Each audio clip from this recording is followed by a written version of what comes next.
Back in 2001, this machine was supposed to change the world, but instead, it became the punchline of tech optimism gone wrong. The Segway, hyped by big names, backed by huge investors, and teased like a moon landing, was expected to reshape cities. Some even predicted cars would become optional. Behind every moment lies a scientific wonder.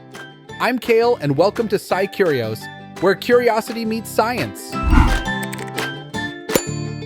And to be fair, the engineering really was futuristic. Dual-axis gyroscopes, accelerometers, and sensor fusion algorithms performing real-time closed-loop control to keep you upright. Classic robotics principles, straight out of Ogata's modern control engineering. Lean forward and the motors accelerate. Lean back and they slow down. It felt like magic. Well, expensive magic. Because here's where the world stopped leaning. The price. Over $5,000 for a single-person transporter? According to transportation adoption studies, like MIT Mobility Research, cost is the #1 barrier for micromobility. Then there's infrastructure. Urban planning papers from NACTO and the OECD show that micromobility works when it fits into what already exists. But segways were too fast for sidewalks, too slow for roads, and too awkward for bike lanes. Compare that to e-scooters. Lighter, cheaper, more portable. The Segway looked like a chunky Roomba with handlebars in comparison. Safety also became an issue.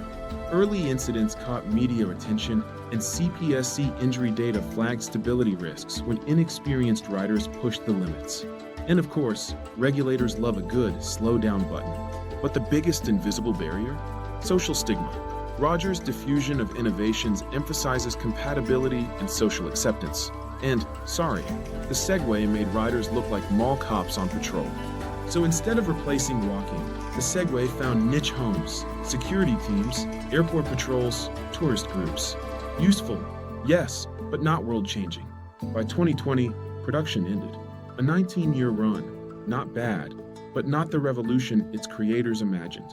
In hindsight, the Segway wasn't a failure of engineering. It was a mismatch between tech ambition and human behavior.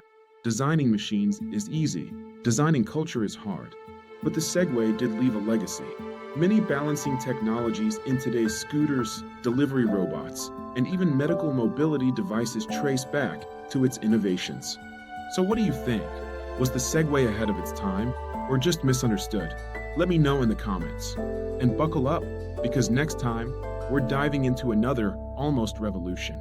Science is everywhere if you just know where to look. Thanks for watching SciCurious. Until next time.